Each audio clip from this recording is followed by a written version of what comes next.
I think there has to be one space that Aussie homeowners do better than any place in the world. I reckon, and it's the back deck. It is. It's a great space for the whole family to enjoy. You can lounge around out there, you can entertain, you can cook, but it does take a little bit of TLC to keep it looking its best. It does, and that's why we're here to meet the homeowners, freshen up their back deck and make it an area they can use all year round. Let's go do it. Yep. You're making it easy to breathe. You're making it easy. You're making life easy. Hey, Annie. Hello. Hey, Matthew. How are you? Great. This is your back deck. This is our deck. This is home. Look, it's a great space. We'd love to have our family and friends over and be able to share that with people. We're thinking we'd like to, I guess, be able to make it blend in a little bit. I think Quite harsh. The white, when the sun hits it, it's just, this part gets full sun. It's just quite harsh. Yeah. Beautiful bush and greenery around. I think if we did it a different colour, it could really be more sympathetic to that surrounding environment. Soften it a bit. Yes, exactly. And what about this roof? I can see there's a few drops coming through here. Yep. Well, it's leaking. Yeah, so that makes it difficult to use, obviously, when it's raining. and it'd be good to use it all year round. We'd love to be able to use the space in winter as well. I can see, you know, there's a few kids' toys around, things like that. You obviously all use it together. We could create some zones so that there's some storage, there's a dining space, there's a lounge zone. Yeah, just so it all flows a bit better, isn't Exactly. it? That sounds brilliant. Sounds like we've got our work cut out for us. Okay. Yeah. Let's get started. Excellent, Zach. thanks. My dreams come true when all is okay.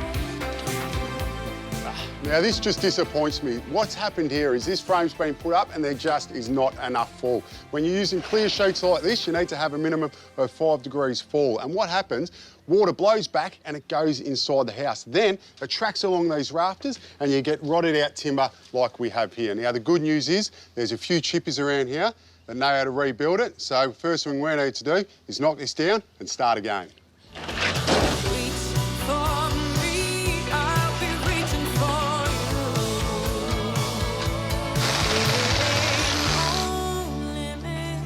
Adam is going to love me because I'm painting these new timbers before he places them up because it's a much easier job now. And I'm using this really lovely soft grey because we want to keep it light and bright under there, and it's going to work perfectly with the new roofing.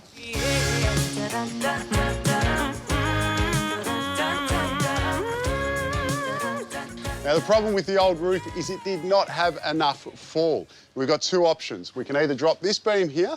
If we do that, you're going to hit your head every time you walk past. So the only option for us is to go up, and that's exactly what we're doing. My mate here, he's brought in some 190 by 45 treated pine, and we're going to be attaching it to this double-storey wall. We're going to be running it the whole length, and that is going to give us the height that we need.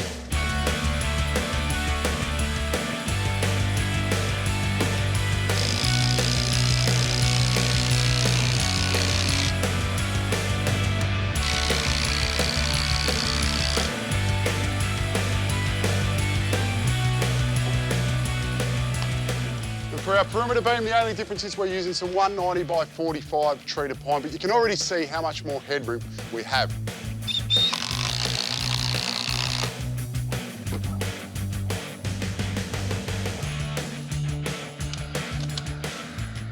And for the rafters, we've just used some 90 by 45 treated pine. But the best part with this is, look at that. Once this is finished, you've got this beautiful vaulted ceiling.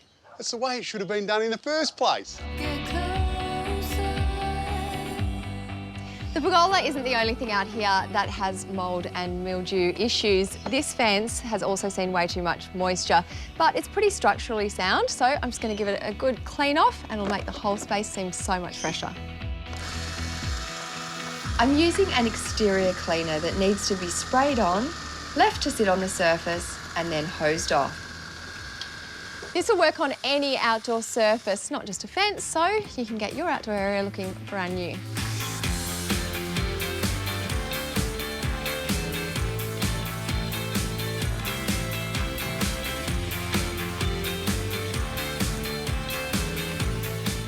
Annie and Matthew wanted to keep this screen for privacy reasons, but I'm painting it this lovely green grey, which will draw in the surrounding bush, and also when we place plants in front of it, it'll really make them pop.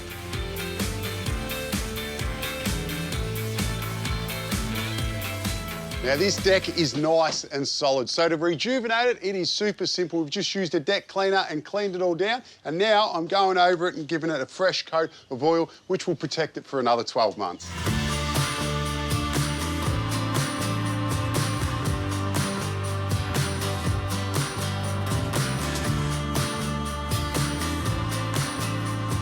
To apply the oil, one of the easiest ways is to get yourself a deck brush. This one takes up 2 boards at a time. I do the full length of the board before I start the next row. And then it's just a repeat and repeat and repeat after that.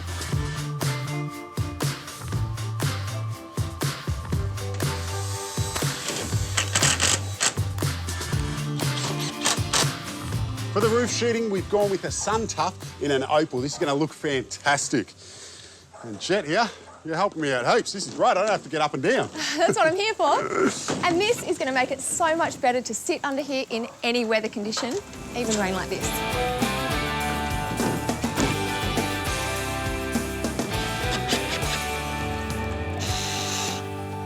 We've been busy freshening up this deck area. We've gotten rid of the water leak by replacing the pergola. Jet has looked after the mould issue by giving it a good clean, and I've re-oiled this deck. It's just feeling so much fresher. It's really blending in with the bush, which is exactly what we were after.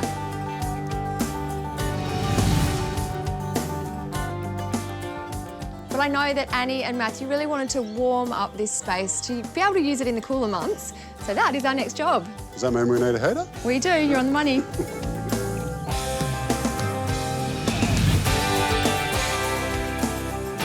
Now, if you love food, there's a big chance that you would have heard of Nagi Maehashi, or her incredibly successful and ridiculously popular website, Recipe Tin Eats.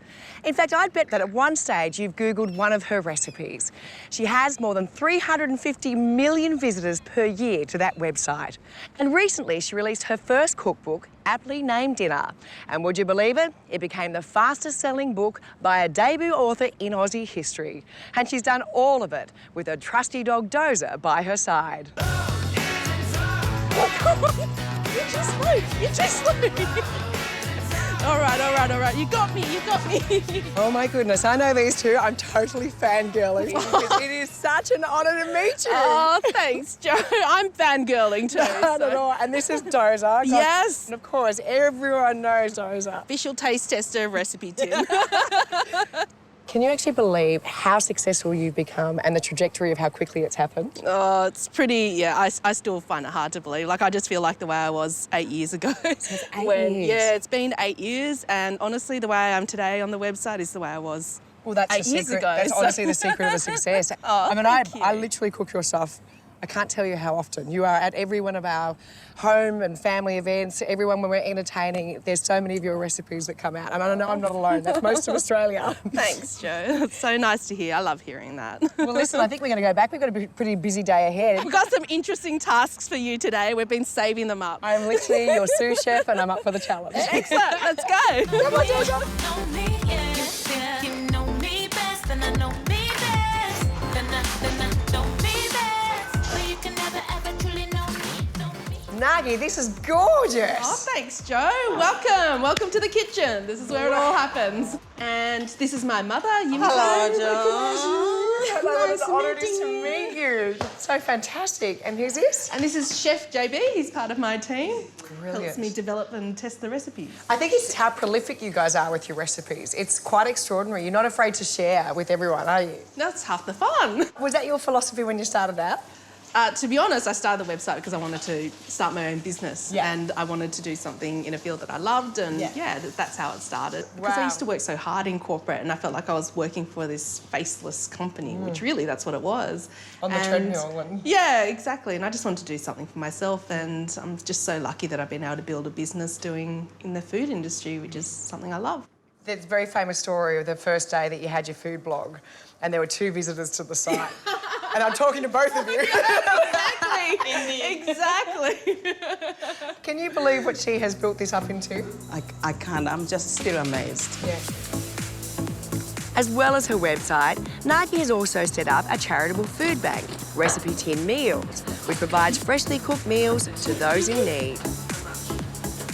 Tell me about Recipe Tin Yeah, meals. as it came about during the pandemic, and I've got 3 full-time cooks there in a commercial kitchen in the city, and yeah, they cook meals, homemade meals. Actually, most of the recipes from my website, and we donate them every day. So how many meals are you pumping out each week? We're doing 400 a day, so 100,000 a year. That is extraordinary. So it's not surprising then there was going to be a cookbook that came out of all of this. I actually never dreamed that I would do a cookbook, but my publisher essentially convinced me to come out from behind the keyboard and get onto paper, and yeah, it was quite an experience. It's very, very different to working just online, so. How do you go from being an auditor to having one of the best-selling cookbooks? I think part of it was the type of recipes that I do, so quite accessible. But then the other thing is the recipes, from day one, I was always, the recipes have to work. Yeah. They have to be written in a way that's concise but articulate. Yeah. So you don't waffle on for ages, but you need to give enough information so people won't fail. I literally could stand here and just pick your brains all day long, but I know that you actually have quite a busy day planned for us. So what is actually in store? Okay, so we've got an Easter cake, which I'm going to get you to decorate. We're going to do a Persian jewelled rice, which is this bright yellow pilaf with fruit and nuts in it. It's absolutely delicious. Amazing. And then we're doing fish koftas. And I'm going to get you, because we're developing the recipe at the moment. So this is a brand new recipe that it is a we'll brand actually new be able recipe. to have on Better Homes and Gardens. Yeah, that's exactly right. And we're going to get you to help us choose which flavour direction we're going to go into. So it's going to be a triple deck kofta. It's going to have a bit of everything. And so what's the difference between each plate then? One is like just a regular one that we've been testing. Yeah. And we added some extra flavours on the other two. Let's see what Joe thinks. So help us choose which one should be the Easter special. Or you can just... Oh, you can just bite yours off. Yeah, and there's a bit of sauce if you want to put it on as well. Pure flavours. So let's see what she thinks. Let's see what Joe thinks. Oh, it's exceptional. Good. It's got more lemon in it. Yeah, well picked. And it's got a little bit more spice, but not much more. Yeah, well picked. Good job. That is Joe, the difference. you got the job. Dozer, you're fired. Poor Dozer. So what do you reckon? I love them all. Is it terrible to have a combination of more lemon and chilli? No, it's you not. do that? It's not terrible at all. Let's I do think that. that's so fresh and tangy. Yeah, we just wanted to do something a little bit different, a bit special for you guys for Easter. So Fantastic. I think I prefer that to a lamb kofta. I do. If this doesn't put a smile on your face, I don't know what it takes. These are 2 baby ringtail possums. They're so special, they're so cute, they're so dependent on us to look after them. Thanks to the thousands of people who give time, hours, days, weeks, months, years to look after native wildlife. And I've come to meet a local wildlife carer who's given up a whole home to rehabilitate Australian native animals, those that are injured. The locals know this lady as the snake lady, but I know her as Lindley. How are you? Good, Harry. How are you? Well, it's got legs on it, so it's not a snake. It's not a... It's got ears, not a snake. Okay. Snakes don't have ears. Oh, this was blue-tongue lizards, and somebody's dog thought it might look like a very good chew toy. Yeah. So it's got a bite to the head, bites to the body. Yeah. Can we put it down there? Oh, incidentally, this is your treatment room, isn't it? This used to be a pool room. But... I can see that. You've got your salines, you've got your antiseptics, you've got a place here where you can actually quarantine animals, which I think is a really good idea. Just on the way through to the rehab section, I'll show you the pre-release bedroom. We've got a little long-necked turtle that had a hook in his mouth that's ready to go. And look it up here. A little dragon who's also done his time. Come on, show me more. Right, so this is the garage. Well, it was a garage. How do you get a car in here? Oh, OK. These are your reptile cages around here? Yeah, these are the reptile rehab cages. Oh, now she's a diamond python, right? She's a diamond python. She had the equivalent of an emergency cesarean on Friday night. Really? To remove 19 rotten eggs. She's got a checkup today, and I'd love to introduce you to some of our volunteer vets. So we're off to the vet, but not just any clinic. It's a mobile care unit that Lindley had a hand in setting up. And it's not just wildlife carers here. There are vets and nurses, all of whom are volunteers and give their time just to the care of our wildlife. Hey, how fantastic is this? Pretty good, eh? Sydney Wildlife Rescue. So So you're all been Joan, am I right? Hi. Nice Dr. to meet Harry, you how are too. you? And you two are the driving force behind this, aren't you? Driving being the operative word, yes. So how did all of this come about? Well, wanted something for wildlife that was veterinary based. We raised a lot of money and bought a van. And the great thing about being a mobile unit is that you can pull up really close and become the triage centre for wherever they required us. And we could go to fire events like we did in the 2019 bushfires. We went down to the fire grounds and helped a lot of wildlife.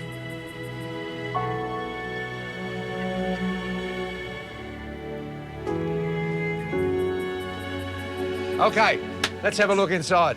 Righty-ho, let's Bring in the ribbon reptile. We'll take her in because she's OK, a yeah, little go on. wide I'm load. You're right. with you. Wow. Welcome to the van. And Harry. And this is Bree, Bree, our how vet. are you, mate? Good to see you. Yeah, lovely. Yeah. Well, as you can see, she's squirming around in there, so I've given her plenty of space. So, mate, we've done surgery. How long ago? 4 days. So we're just going to take off the bandage and have a look at the site. So I'll just turn her around this way. We'll just move the scales. The sutures are just across here from there to there. Now we just have a simple wound. It looks very good. I'm just going to wash it just to protect the wound from anything that the snake might rub up against. So we're just going to... How long do you anticipate that taking to heal? Probably 2 weeks. Now, that's one customer down. And I dare say you've got some more customers lined up outside, have you? Yeah, they keep on coming. Our next patients are brush-tailed possum twins who've had a pretty rough start to life. What happened? The mother was attacked by a dog. They came out of the pouch. Luckily, somebody was nearby. They found them, brought them to a carer, and then the carer has brought them to us. Yeah, so there's the pouch. And They've got no way of insulating themselves because there's no bodily hair there at all. Of course, their eyes are still closed because they're so young. Their ears are just unfolding. We used to say no hair, no chance, but I mean today Well, with little humidity crips like that and with the It's the dedication of carers, these workers. dedicated carers, is what makes the difference. Yeah. Well, good luck, little guys. Next up in the waiting room is a crested pigeon. Beautiful bird. So that wing to me looks to be very out of position. Yes, it is. I think the problem is in the right wing. The mobile care unit is even equipped with X-ray facilities, so we can compare the damaged wing with a healthy one to see what's going on. We've x-rayed a left elbow just as comparison. Well, to see what normal is. To see what normal is. We can see here the joints are all perfect. So, Joan, if we could have the right elbow, please. What a difference. Yes. That's amazing. We've got a very thickened area of soft tissue around the elbow that shows that there's significant arthritis all around it. The right can only do this much. The left can do that much. And that's the difference. Yeah. So very hard to fly when you can only do this much. But that bird may be able to be part of a breeding program that, to help preserve the species. It's a great thing to be able to travel from here to there on a regular basis and to attend emergencies with something that is equipped as well as that is. Fantastic concept. And to my colleagues, the vets who come along and give their time, and all the wildlife helpers out there who look after Australian native animals, good on you. We cannot do enough to preserve our Australian native animals. Let's hope that's just the beginning, and there's plenty more to come.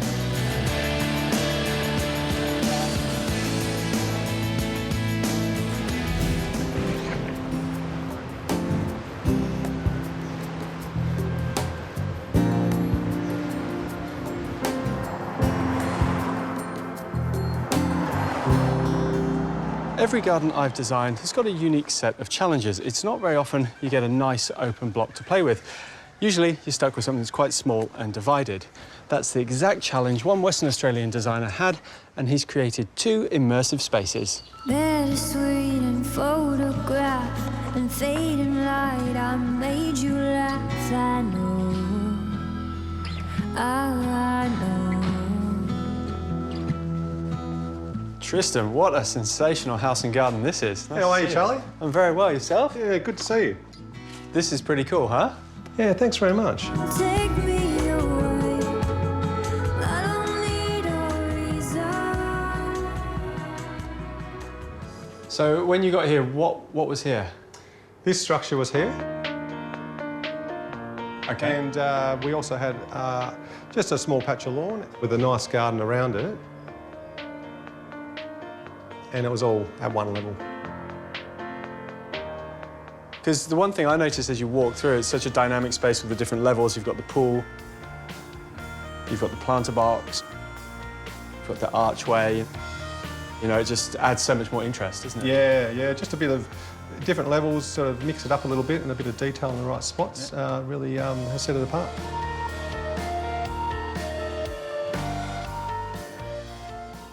Tell me about the pool, because I'm from New South Wales and we're not allowed to do this moat, but this is something you can do over in Western Australia? Yeah, that's right. So you can use the pool shell as the pool barrier. Okay. So we've played with the heights here. So the level of the pool is slightly higher than the more usable alfresco space. Yes. But in between that, we've got a land moat. So there's a bit of a drop-down garden there with non-climbable plants. Yep.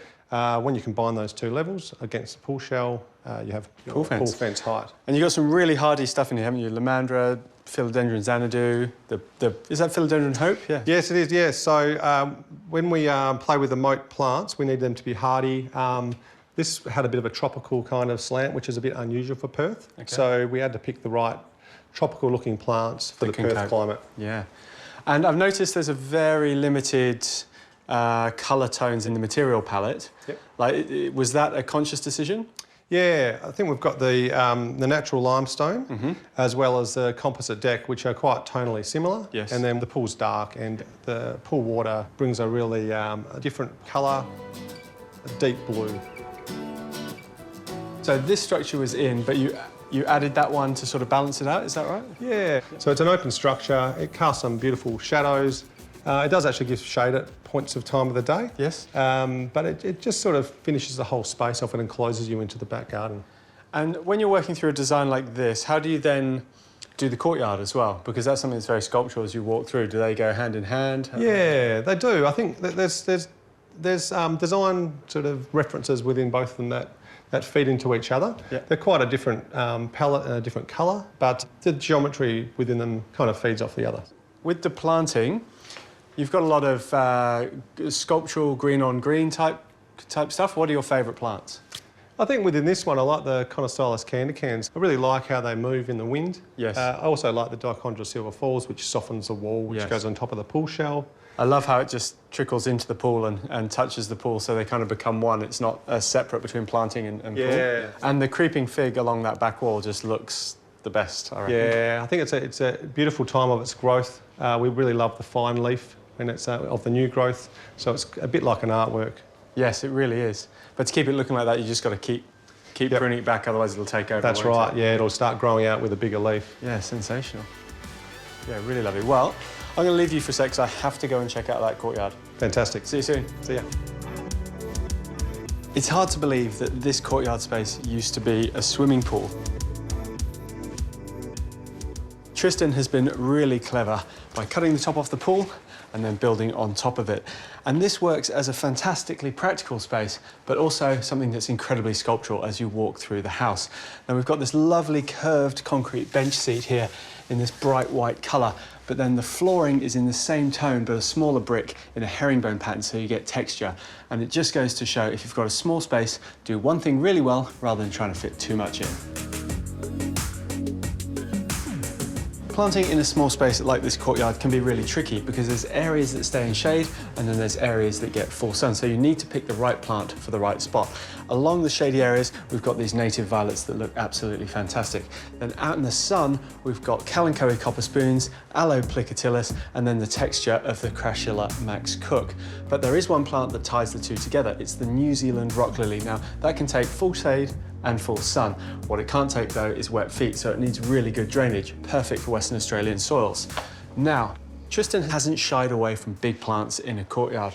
This giant elephant's ear is fantastic, and there's also one of my favourite trees. Now, this is the leopard tree, Cecil Pinea. It stays really small, so it's perfect for a space like this, but it gets a lovely umbrella canopy, so it's only going to get better over time. Also notice, with the trunk here, the bark has this lovely mottled effect, so it just adds to the sculptural nature of this spot-on courtyard.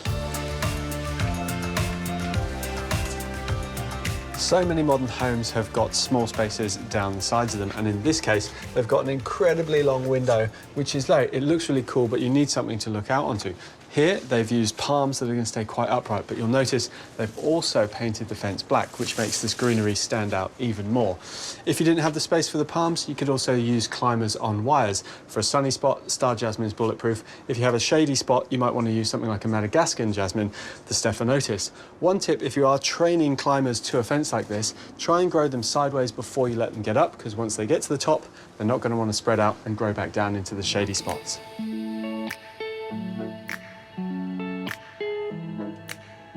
Well, Tristan, I have been a fan of yours for a long time, and it's so great for me to come and experience these gardens in person. Well worth the trip. Thank you so much for having me. It's been a pleasure, Charlie. Very welcome. Thanks.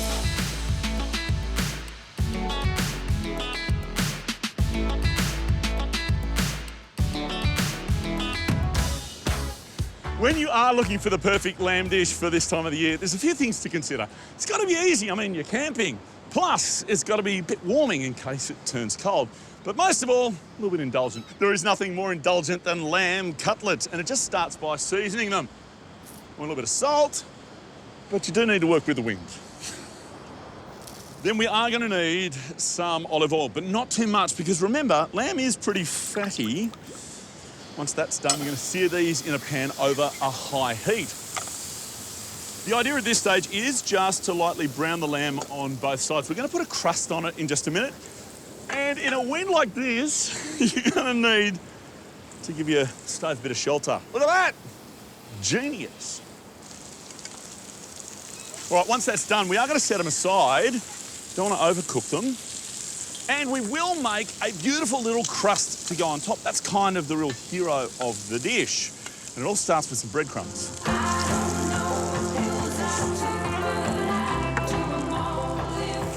Now, I've started with about a cup of breadcrumbs, but for flavour, we're going to throw in some mustard powder and some mixed herbs. Just stir that through. For some extra flavour, we're going to use some Parmesan cheese. Look, you don't need to buy the expensive imported stuff. The Australian gear is brilliant. So, we'll throw some of that in. Still a bit dry. So, egg whites and a splash of water. That'll hold it together.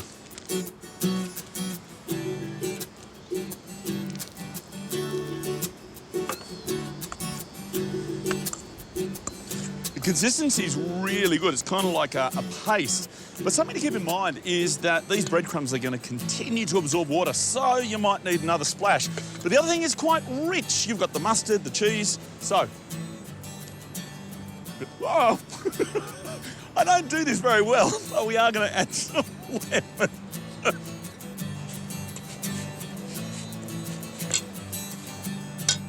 Just going to divide it into tablespoon amounts and put them onto our lamb cutlets.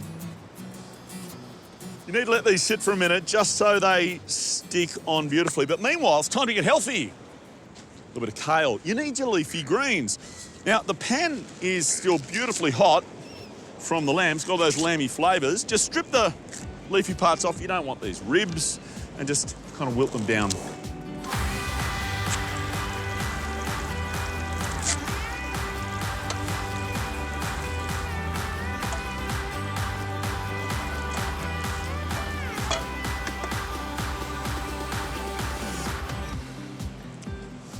To turn the kale into a salad, I really want to use a lot of parsley. I learned my lesson from the salt and the stove. If I was chopping this, it'd be going absolutely everywhere, so scissors instead.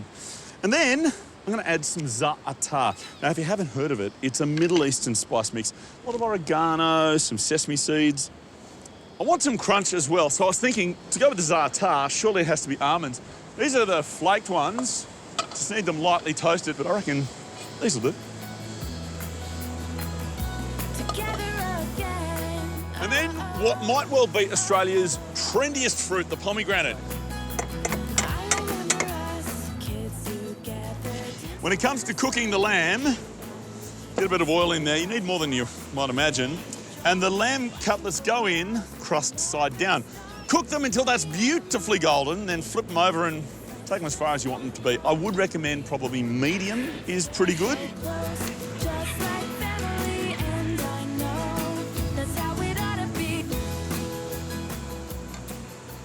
Oh, that is sensational. I mean, look at that. Absolutely beautiful. Meanwhile, with this salad, give it a bit of a toss. But I do think it needs one last touch. Extra cheese, always good. This is no ordinary cheese, by the way. This is called labneh. It's yogurt cheese.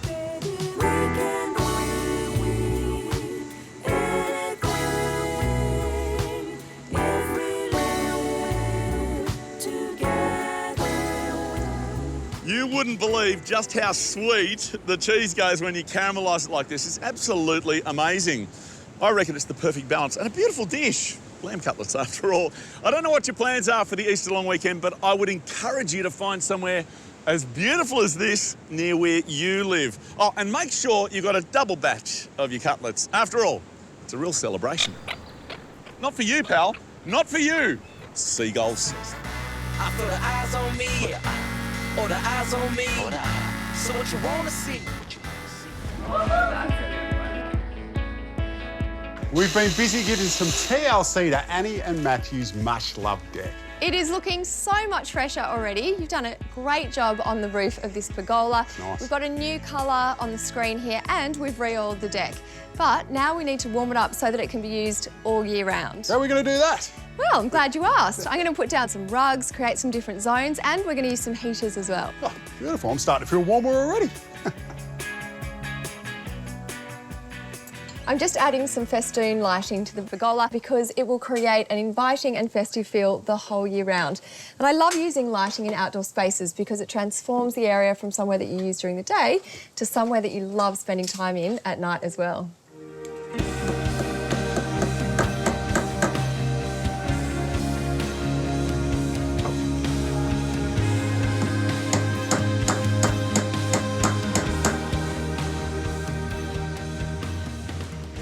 Now here's a tip when you're putting up lighting. You want to make sure before you reach the end that all the bulbs work because there's nothing more annoying than reaching the finish line and you've got one bulb out. But these ones all look pretty good. Spent a quarter on a promise ring. You swore that you would always wait for me. And now we've got this beautiful roof up and it's got the right fall. We need to get rid of the water. For that, we're putting up a gutter. You just want to space these brackets out, no more than 1,200 apart. For the gutter, we've gone with a bull nose, external gutter, and you want to make sure that it's got a minimum of 1 in 500 fall. That way, all the water will get away. And we won't have any water where we need to sit and relax.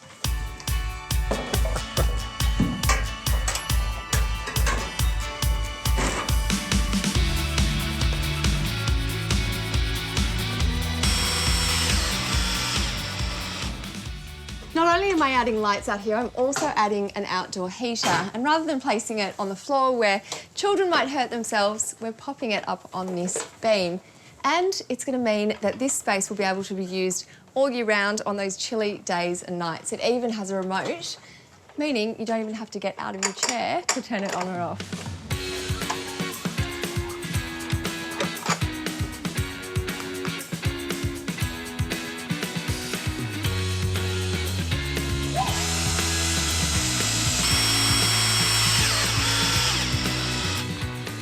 Easiest table I have ever assembled. Let's see what it looks like.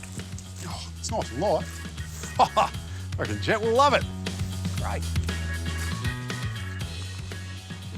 I wanted to create distinct zones to give each space a purpose. And this spot right under the heater is going to be for dining and entertaining. The first thing I'm going to do is put down a rug because it's going to add warmth. It's also going to be the foundation layer for my decor. Is this where it's going? That's it. Thank you. Great job. Perfect timing. What do you think? Like it? I love it. And I love a round table because it encourages conversation and this table seats 6, which means the whole family can sit around here or the parents can have a dinner party. It's a good spot for us to chillax once we're finished. Yeah.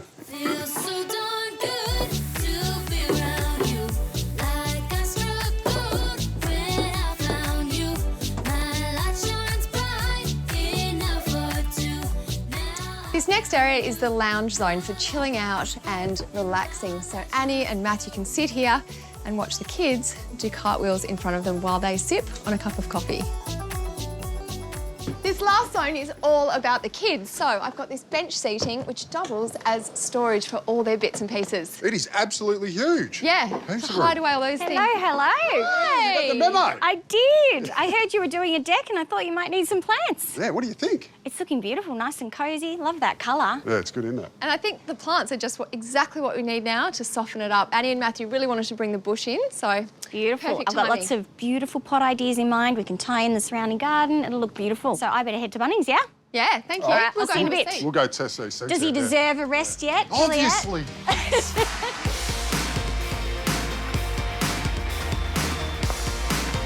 Don't need one of these today.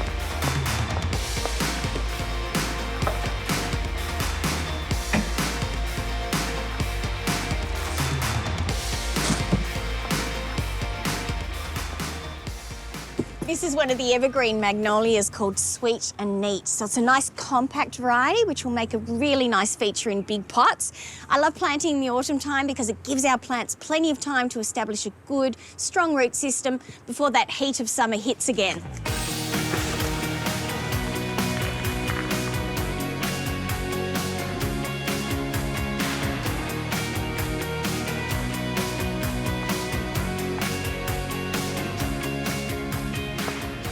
Now's a great time to give those autumn and winter flowering plants a good boost with a dose of fertiliser.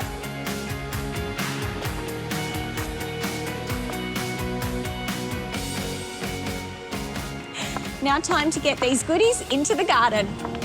I don't know what you want to do with a toothbrush, like stick it in the top, I don't know. This is going to be fun. Okay, so it's basically... So this is your vanilla cake. This is your very famous vanilla cake. Correct. Right. Frosted with vanilla buttercream, which Right. I've just tinted a very pale green colour. Yeah. And what we're going to do, you know these little speckles? Yes. So we're going to do that on this cake. Well, more specifically, you're going to do it. So that is what this is for. So Okay. all you do... I feel like I need to learn the technique from you before I even attempt it. So you just dip it in, you just dip it into the chocolate, and then you basically go like that with your fingers, aiming towards the cake. So, like this? Oh, God. Yeah, look at that! Look at this, it's perfect! Okay, so... Yeah! That's actually really cool. Yeah, right? And quite dainty and delicate. Yeah. All words that are never used with anything I'm doing. Oh, look, you ruined it. And Neg will fix that. There's a whole bowl for you to use. We can just cover the whole thing in chocolate eggs. I'll just put eggs all over. Look at you going to town on it now, Joe. Yeah, once you actually get it, I know, it's not too right? bad. So when you're actually testing recipes, what's the most you've ever tested a recipe? Actually, you're looking at it 89 times for this vanilla cake. Yeah. 89 times. 89 times, yep. This might sound ridiculous, but why 89 times? Like, what are you testing for each time? What is it that you're not happy with? So it's all these things. So whether it's trying to reduce the sugar a little bit and then increasing the baking powder, reducing it, cake flour, self-raising flour, wholemeal flour, plain flour. Oh my gosh. Yeah, and then, you know, a little bit of oil and substituting some of the butter with the oil and just playing around with all these variations, just trying to anticipate the questions people ask. Oh my goodness. Yeah, and then just Stack go it as up. many you want. I like how there's this one that's just I randomly know. fallen off there. This one is just a reminder of Joe's learning curve. We call that the learning egg. Looks cute. Right? Love it. All right, so what's next? We've got the cake here. We didn't make too much of a mess. Nope, did pretty well, did pretty well. And then koftas. Yeah. Tell me about fish koftas, which I've never heard of that combination before. I know. So it is something we invented. We just Yeah. wanted to do something a little bit different for Easter this year, but Yeah. really you can make it with any fish and it's really easy, so anyone can make it. So what are you actually doing to get the fish like that? Because obviously when you look at your fish, it's all flaky. Yeah, so it's raw fish and he blitz it up in a food processor with flavours, so... And what have you got in there? You've got some coriander? Yeah, so there's some coriander, cumin, cardamom, fresh garlic, some parsley, lemon zest, a little bit of chilli, as you asked requested. Yes. Secret ingredient, 2 secret ingredients. It's a little bit of feta. Yeah. So a little bit of, you can see it studded Yeah. throughout. So it's just little pops of, you know, creamy saltiness. And the other secret is grated onion. Oh, wow. So that's my secret with all my meatballs, just makes it a little bit juicier and adds flavour. So. Amazing. God, there's so many little tips. Sensational. Oh, they're so perfect and golden. Watching you actually cook them, JB, they are super quick. Yeah, they took roughly about 4 minutes Wow. to cook, yeah. 2 This minutes on each really, side. really is a fantastic little Easter meal that you can whip up. Yeah, and I love that it's so accessible, so... Well, you've made it accessible for our audience as well, because you put the recipe that you've made specifically for this episode up on Recipe Tin Eats a couple of days ago. And you're the first to try it. So, here we are. So they look beautiful on the plate as well. Right. Love it.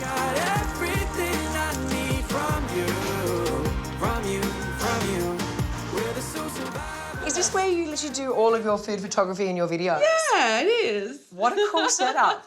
And were you, like, technologically minded before you started this? Not at all. Never held a proper camera in my life before I started what I do. Wow, this is very impressive. I love the screens, how you can be watching everything as you're going. Exactly.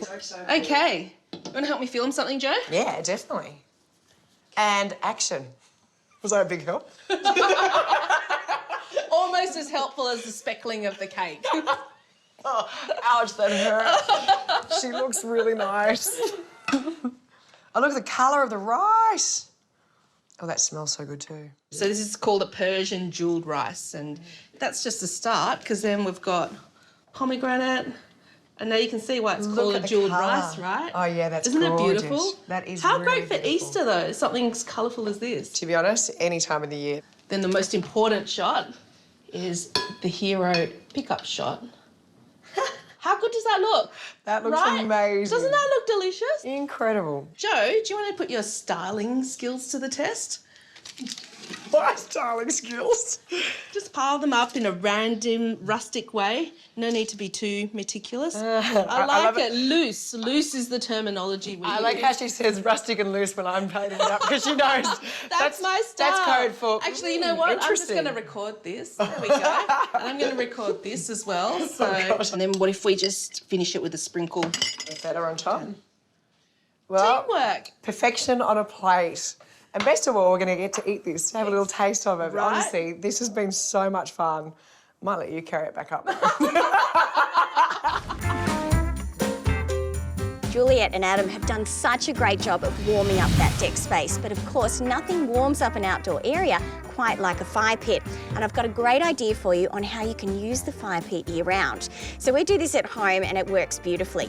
I'm going to plant it out with all of these gorgeous plants. So think of it as being like a big container. And that means the first thing you need to do is check that it has a drainage hole at the bottom. If it doesn't, or you think it needs more, then just quite simply drill some in. And like any big container, we're going to start with a really good quality potting mix. You can have a bit of fun with the planting, and as you can see, I've gone with sort of tones of lime green and rust and orange, which will all work really well together. So I've got a little bit of Sansevieria here, which we all know is tough and beautiful. I've got some colour in there with Kalanchoes, and then this little plant right here. This is a Plectranthus called guacamole. Isn't that a great name? It's because it's got avocado green and sort of limey yellow coloured leaves. But the real star of the show has to be this plant right here. It's called Euphorbia fire sticks. Isn't that a great plant to put in a fire pit? And I think the real feature of it is that it changes colour through the seasons. So as the weather cools, it goes a kind of fiery red colour, which is just spectacular. So it's going to go at the centre of the fire pit.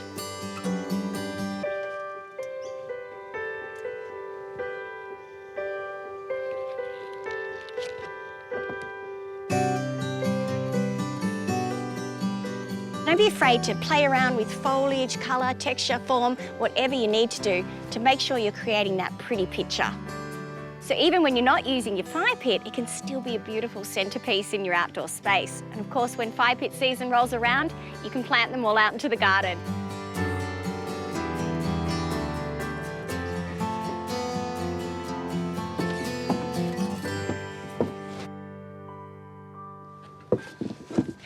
I'm working with big clusters of pots in the corners for impact, and I'm graduating them down in height from the beautiful evergreen magnolia at the back to these cute little potted combos at the front. And I'm working with just a gorgeous autumn palette. So I've got plants like coleus and ground cover sedums, all in shades of burgundy and yellow and orange. So it's almost like we've taken all those beautiful autumn colour trees and shrunk them down into a pot.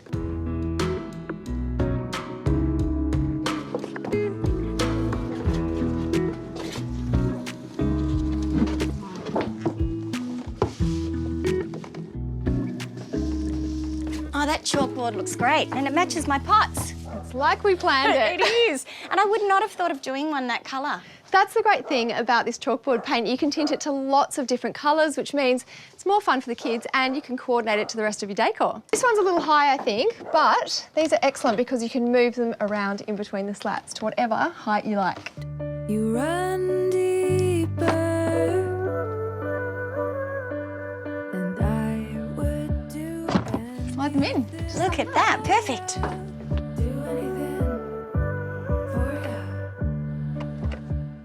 I see any blank space like this as an opportunity for more plants. So we're dressing the wall with the beautiful dichondra silverfalls.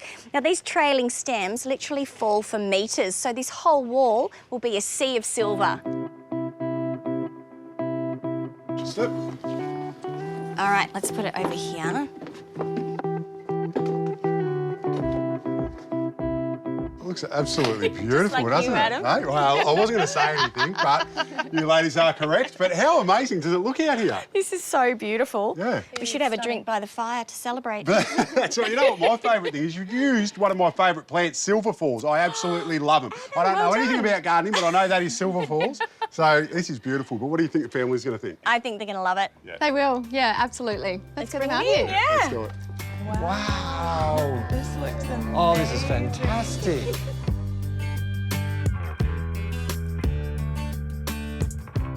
What do you think about this different idea for a fire pit? I think that's fantastic. It's really clever. I wouldn't have thought to do that.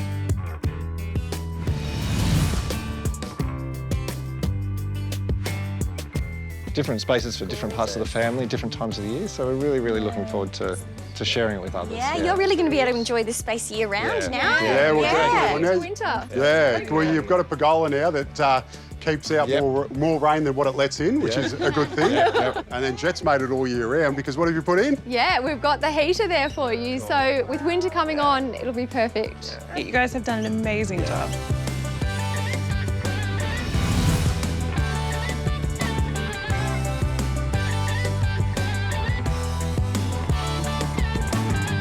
Kids? Truly amazing. Good. Yeah. Did you see it? You like it? Yeah. Very good. Maybe you should write your name on there.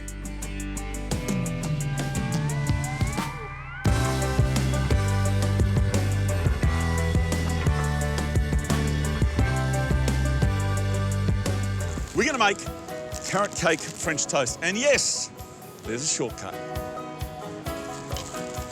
There's actually some really good ready-to-use carrot cakes on the market. Now, this one is carrot, sultana and walnut bread slices. I don't know if you've made French toast before or not. It's pretty easy. You just need to take some eggs and some cream. It's 1 egg to every 75 or 100 mils of cream, and then we need to stabilise it. You might be wondering why you need to stabilise a custard. Well, if you don't, what'll happen is that the French toast itself gets a little bit on the gluggy side. Adding just a small amount of flour means that you can caramelise it and it'll hold all the way from the pan to the table. Oh, what do we got here? A couple of eggs, bit of cream, maybe a couple of tablespoons.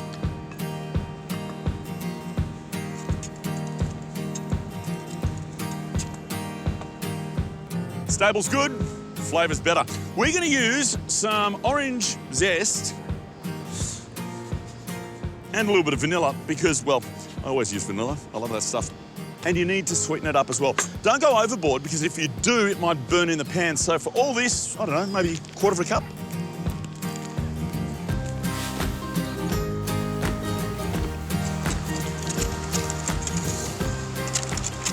And we're actually going to set that aside so that the orange flavour really infuses into it. But that's okay because we still need to make our sauce as well. It's a bit weird, but work with me on this. We're going to make a carrot butterscotch. It's pretty easy. You'll need like 3, 4, maybe even 5 carrots, depending on the size.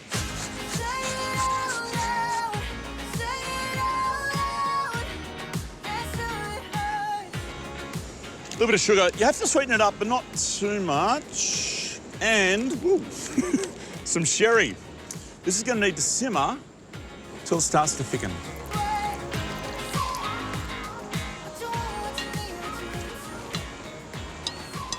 There are 2 things that are going to tell you the carrots are ready. The liquid's evaporated, which is good, and look at that colour. Beautiful.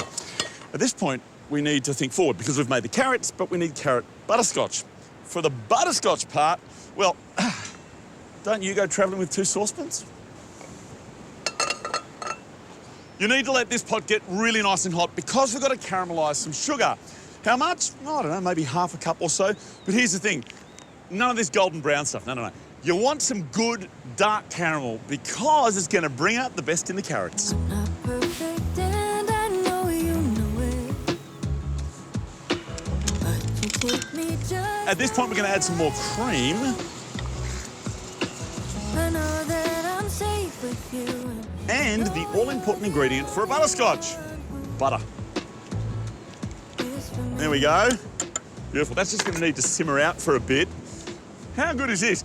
Beautiful sunshiny day. The spot is amazing, but the wind has come up. Trying to keep a stove going. At this point, we'll throw in our carrots and let it simmer. You just get more beautiful than me. Constantly. Finally, it's time for the carrot cake to shine. Dip them into your custard. Not too much, though. They can get kind of hard to handle otherwise. All right, you don't really need to shake off the excess. It just makes more delicious custard in the pan. There you go, 1,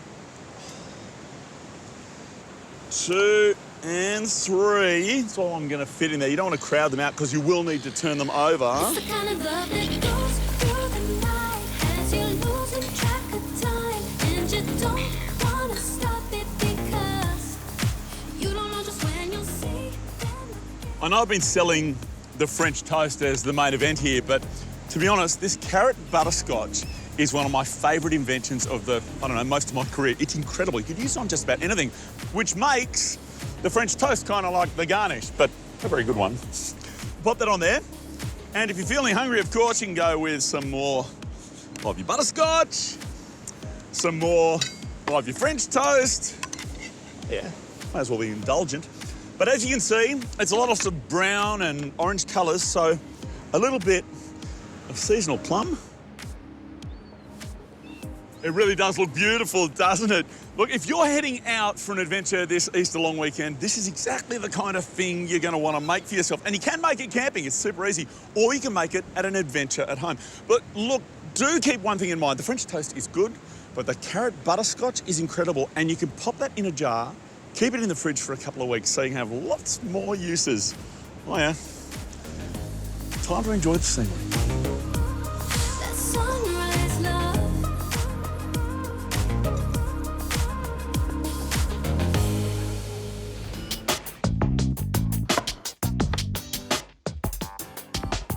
Wow, look at this. Yeah, I mean... Nagi, JB, obviously Yumiko, all your friends, your team behind Recipe Tin Eats, the amazing cookbook dinner. We have had the most exceptional day. You are a treasure, and I hope that we see a lot more of you on our screen sometime soon. Oh, thanks, Jo. Thanks for coming. Thanks for been coming. terrific fun. It's been really hard, as you can imagine. Sorry, let me rephrase. Thanks for eating.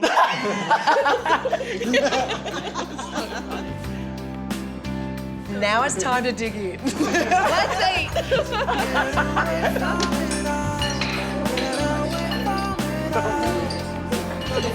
Let's